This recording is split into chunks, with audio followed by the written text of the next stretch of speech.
I don't want to be the guy who everyone's like, oh, once you're 40, once you're 50, you won't be able to do all that stuff. It's like, yeah, if you think that way, you won't be able to, but fuck everyone else's preconceived notions of what people are capable of because of certain things.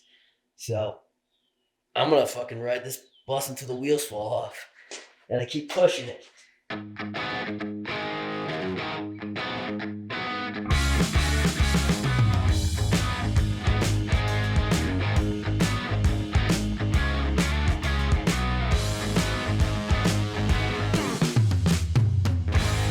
Here we go.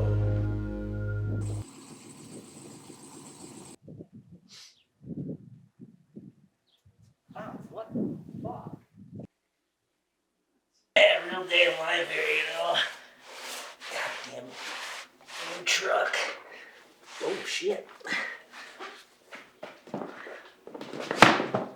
There were like two little drops. I mean, I'm talking like it was like probably that big, like one drop or two drops, like right next to each other. And I was like, but it was red. I was like, oh, like I'm gonna have to get that in, have it fixed. And so I called the dealership and they're like, oh, we got an appointment next Monday. I'm like, what? Okay, maybe I need to bring it somewhere else. You know, mechanic with me? Somebody asked the other day, like, oh, how do you build your chest? Well, pretty easy. Well, not pretty easy, but I love doing bench, so I have no issues with doing it. So we're gonna do some barbell bench, and we'll go 4x10. Like I said, I like higher volume. That'll be at a pretty, like 65 to 70% style. And we'll do some incline, dumbbell bench. Again, we'll go 3x12 there. We'll do some weighted dips. 4x12 there. And then we'll go into into a workout. Yep, there we go. Want to build that chest? Got to do your bench. Bench was the first big workout for me as a kid. I didn't have, someone teaching me how to work out, but, bench was always something that was like me and my brother as a kid used to do. We had the bench at the house, and I still remember like the first time I hit 135, the first time I hit 225, those are big days for a young man. What I like to think is having an apple or a ball in between my shoulder blades and squeezing it and then pulling my shoulders down and back as I'm driving, right? And that really puts you into a great driving position for your shoulders. How's your training changed since competing? Now I do things where, okay, I want to isolate some muscle groups, because I still want to look fit and I want to be fit. And so I'm still doing some conditioning. I want my heart to be healthy. I want to be able to keep up with my kids. I don't want to get tired when I'm playing sports with my kids. And so doing conditioning is still something that I think is very valuable for anybody at any age. And the cool thing now is like you can, instead of doing like a straight CrossFit style workout, it's like, oh, let's add in some bike or row. Let's do an isolation movement, go back to another machine and do a second isolation movement. So you can almost kind of mix it, and it just makes it more fun, more enjoyable, at least for me. Obviously still doing core movement, doing some rotational stuff for playing golf and, playing ball with my kids. So I can hit bombs, obviously, still. Nukes, as the kids say it these days. And then right now, still kind of rehabbing the knee in certain instances. Like, so I've been doing a lot of box squatting, a lot of blood flow restriction stuff, which is really cool. Still getting after it, that's for sure. I'll never stop. I get that question all the time, like, what are you doing it for? And what keeps you motivated? And I don't want to be the guy who everyone's like, oh, once you're 40, once you're 50, you won't be able to do all that stuff. It's like, yeah, if you think that way, you won't be able to. Fuck everyone else's preconceived notions of what people are capable of because of certain things. I'm gonna fucking ride this bus until the wheels fall off, and I keep pushing it. And I still want to set the example. My kids are only 13 and 11. If I'm sitting on my couch watching TV and eating shit and not working out, how could I expect my kids to be any different? And I still have goals. I still want to do shit just because you're 40. I remember as a kid looking at someone who was 40 and I thought they had one foot in the grave. Man, I still feel pretty damn good at 40. I got 8 there. 8 in the last set, so got all the rest of them. So I picked the right weight. You know, I didn't, if I got it all 4x10 easily, probably going too light. So yeah. Another thing for bench that I've heard is move the weight like you're trying to break it. That's something on the up portion, I'm trying to like fucking break the weights. I'm trying to move them so fast. I heard someone say that once and I tried it and I was like, oh, I like the way that feels. You know, sometimes you get real lackadaisical with weights. So try to break those fucking weights. Let's go hit some incline downstairs. We'll do our incline down here due to the fact that I don't have this bench upstairs. Because I'm feeling bored, and this is not something you have to do, but something I like to do sometimes, is when I get bored with slower movements, just adding in a cardio machine in between almost as your rest. And go as hard as you want, go as slow as you want. But it's something to fill the time while you're resting in between your movements. Like, okay, let's just add in a little high heart rate. I don't feel like it deters my lifting portion because I'm normally doing something that's not like I'll row today, and it's not gonna hinder my incline. So I'm gonna do 3 by 12, probably sticking around 70 or 75 pound dumbbells for my incline. After I do bench, obviously now my chest is a little fatigued. So, but yeah, and so then in between my sets, I'll do, since I'm doing 12s, I'll go 24 calorie rows, just double the number. And that should be around a little over a minute in between. So it'll be good. And it'll loosen up my body, get my body start to get loose for the workout. And why not, you know? I like to listen to the radio and TV and watch TV at the same time. I like to party. Name that quote, name that quote. Having the dumbbell a little farther towards your knee will help kick them up if you don't have someone to help get your dumbbells up. The closer to your hips, a little harder it will be to get into that good position when you're kicking it back. But little tips and tricks.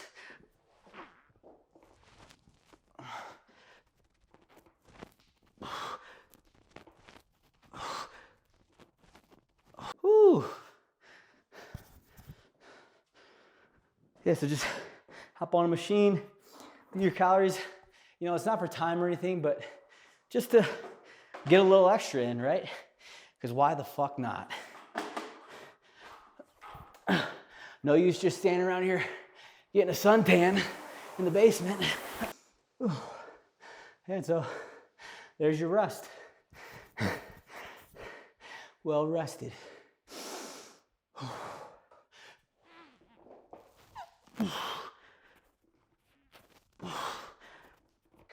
I'll tell you what, I'm one of those people who I like to sweat.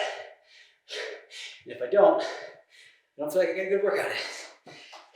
And that's just me.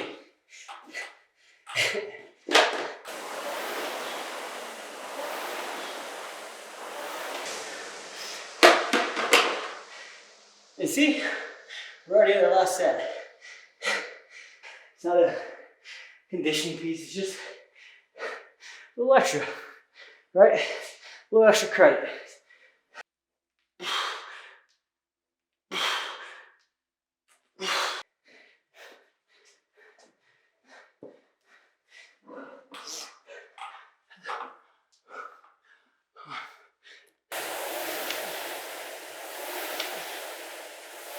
Got a little incline and a little high heart rate. Dips, hit our last isolation for the day. I love weighted dips. It's the squatting of the upper body. So I love it. Hits triceps, chest, shoulders. Hits more of like a lower chest, which obviously we did bench, which is full mid chest, and then the incline upper chest. It's not hitting the lower part of the chest, you know, making sure you're developing the whole thing. And dips are so functional too, right? Like pushing yourself up off over a fence, getting up off of a ladder, getting out of a pool. Fuck, there's so many aspects of a dip does that's functional. So love fucking dips. Everyone should do dips. If it hurts your sternum, try ring dips. I like ring dips anyways because it hits stabilizer muscles. But I've been doing regular dips a lot lately. Really enjoying it. So I'm gonna do regular dips today. But yeah, I'll change it up sometimes between ring dips and straight bar dips. Boom. Jam it in there. This thing, anything Rogue makes is not light, so that is a fucking heavy ass dip bar. But I love it. I love the versatility of this thing. It's called the I think it's called the Velocitor, something like that. And being able to adjust the bar width is huge for my kids, especially. This thing's awesome. All right, so we're gonna go 4 sets of 10 to 12 reps, weighted. We'll see how it goes. I'm really trying to get it nice and deep into the dip, get as low as I can, and then coming out. I've been really playing around with like the speed of the dip too, right? A lot of times you're just cranking them out really fast.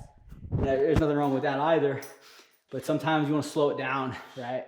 Hit a nice slow eccentric portion of it, right? Nice slow, and then drive out the hole. So I feel a nice burn and stretch in that when I do that. Not resting too terribly long. Minute, 90 seconds, 2 minutes max in between these sets.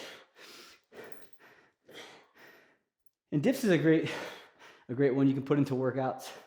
I like to do this with pull-ups a lot, but today we're just gonna change it up. We'll go nice and slow and just do the dip portion, you know? Constantly changing the stimulus, constantly, you know, shocking the body. Gotta shock the body sometimes. Well, what the fuck are we doing? Why are we taking breaks? Okay, I dig it. So slow and boring. Some people love it, I hate it. I'd much rather just be doing. And that's why I do this though, because I know I don't like it. I don't enjoy it, and so I probably should work on it. Slow isolation, movements, slow, heavier lifting. I hate it. It's my least favorite thing to do, and so, you know, don't shy away from things you don't like to do. And so if you are opposite and you don't like doing conditioning with lifting, you need to do that shit. One more set, then we'll have some fun. I like to end, sometimes I'll change it up mid-workout. I'm gonna do my final set, immediately drop to a lighter weight and do a set. So I'll do this to 10 reps, drop the weight, put on a 25 pounds, go to failure, and then drop to no weight and go to failure. And so kind of like a drop set for this. I like doing that for like dips and pull-ups and things. Good little finisher. Whoa, man, it's wild how fatigued the muscle can get. Whew. So there we go. Slow, isolated, boring shit. Done. Not too terribly long. I think each portion probably took about 10 to 15 minutes. So, yeah, 40 minutes, 45 minutes. A little bit longer than I thought. But you can move through that faster. All right, let's go upstairs. So it's going to be a little bit of a gripper workout, but this is definitely something I would program for my Operation LFG programming. 10 deadlifts. I'm just going to go 225, so something semi-light. So if that's a percentage, that's like 45%, probably 40 to 45%. So 10. We're going to do a 150-foot farmer's carry with 2 kettlebells or dumbbells, whatever you have. We're not going to go crazy heavy because this will be a grip intensive workout. And so we'll go 70 pounds in each hand, and then we'll go 15 toes to bar. but we'll hit some light deadlifts, which will be grip because you'll probably go touch and go on this. And we'll go 150-foot farmer's carry, so grip, and core, but with some grip, some more grip, right? So this will be a fun little workout, and we'll do 15-minute AMRAP. This should get your heart rate up nicely with no machine, which is not like me. I normally like to put a machine into my conditioning piece, but sometimes you don't need to. And this will be good enough. Doing the light deadlifts will definitely get the heart rate up. The farmer's carry will, as long as you can keep holding it. So I want you to get something where you can get this unbroken. So it doesn't have to be 70s. It could be 50s. It could be 40s. It could be 30s. It could be 25s. It doesn't matter, right? As long as it's testing the grip as well. And then the 15 toes to the bar is going to get your core plus more grip, and the heart rate will continue to be high. So this will be a fun little workout. You'll get some hamstring, you'll get some shoulders. The farmer's carries will actually tax your shoulders a little more than when you think. But it'll be really fun. And you should be able to keep moving. And that's the goal in this workout, right? 15 minutes of continuous movement. If you have to take breaks, take short breaks, right? For toes to bars, right? If you need to break it up into 3 sets of 5, that's fine. 8, 7, 2, or 10, 5. However, just when you do break, it needs to be short and quick. Same for the farmer's carry. You have to put the dumbbells down, make it be quick, short. Put them down on the ground, take a couple breaths right back on it, right? The longer you step away from the bar, the longer you step away from the dumbbells, the more the mind will get weak and start to play tricks on you and tell you should slow down. You don't need to pick it up right now. You need to keep resting. But the faster you are back on the bar, the back that you are on the dumbbells, whatever, the easier it is to keep moving, right? Kind of keep the mind quiet. Don't let it get too loud. All right, so I have adjusted my kettlebells. Again, this is I'm still pretty early in my knee, so I'm going to do 53-pound kettlebells instead of the 70s, so 55-pound dumbbells, 50-pound dumbbells, if you're going to do that. So 15-minute AMRAP, as many reps as possible, 10 deadlifts, 225, 150-foot farmer's carry, 53-pound kettlebells in each hand. So that's basically for me, it's just down the driveway and back, 15 toes to bar. I'll probably go back and forth between doing the toes to bar inside or outside. I'm having a little bit of a wasp issue on my rack outside. So they kind of own my rack right now. Little assholes. But anyways, here we go.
That was a grip workout. You guys did the first round in 2 minutes exactly, so it's like, all right, 7.5 rounds. I think I don't think I finished 7, to be honest. I don't know, I didn't keep track exactly, but it was right around there. Good workout, a lot of grip. You know, looking back on it now, the actual lighter kettlebell load was perfect because the deadlift kettlebell toes to bar combo was brutal, all grip. They had that door open, and there was a breeze pushing through, so I couldn't sweat, so it was pissing me off. But yeah, if I was gonna change it, I would add some sort of something that made me breathe too. That maybe was a little less grip, like a bike would be good. Something to get my heart rate up a little higher. My heart rate stayed pretty low because the grip was so fatigued, but it's good, you know, challenge the grip a little bit. I don't do it nearly as much as I used to, so that was good. Definitely gonna need to smash my forearms. But yeah, if I was gonna do that again, I'd probably add like 15 cal bike into that, and that would have been a really good workout. Would have given me like about a minute rest on the forearms and had to push my heart rate up. So yeah, still a good workout, still a good forearm workout. But if I was gonna do it again, I'd add some heart rate into it. So yeah, really fun, good workout. The deadlift felt good at 225. That's the first time I've lifted 225 deadlift since the knee surgery. Felt really strong, felt fine, no pain. The farmer's carry, definitely I felt my knee a little bit. You know, and I remember the PTs talking about starting to add that like walking with weight in, which was good. So I like that. And the toes to bar right, it's always good to hit your core. So a good workout overall. But like I said, just adding in another cardio piece would have been perfect. So, and that's the fun thing about working out, right? You get to test and try stuff and see what works and what doesn't work. And that's why I continue to do these workouts, so that when I come to programming, okay, I test it, now I fine tune it and make it better for my athletes. So yeah, that was fun. It was good. You know, training at 40 doesn't have to look like it did when you were 20 to still get the same gains and get gains out of it and get things out of it, get your heart rate, get healthy, get fit, look fit. Those things are all still important at 40. Just because you're 40 doesn't mean you have to roll over and die and become, you know, this, I don't know, person who doesn't lift and thinks that they're past that part of their life, because I don't want to just fucking limp through the rest of my fucking life. I want to fucking strive and thrive. If that's the goal, come and join the squad, and we'll get you there. We'll get you to your goals for sure. So hope you guys enjoyed that. A great fucking upper body chest pump. You know, you want a big chest. Hey, you want to look good during beach season, you got to do some chest. No doubt about it. So we got that for you. And then we got some grip, heart rate, conditioning, and we're going to definitely get some accessory stuff in, you know, in this programming. So come join the squad, like, subscribe to the thing, and as always, don't forget to pay the man.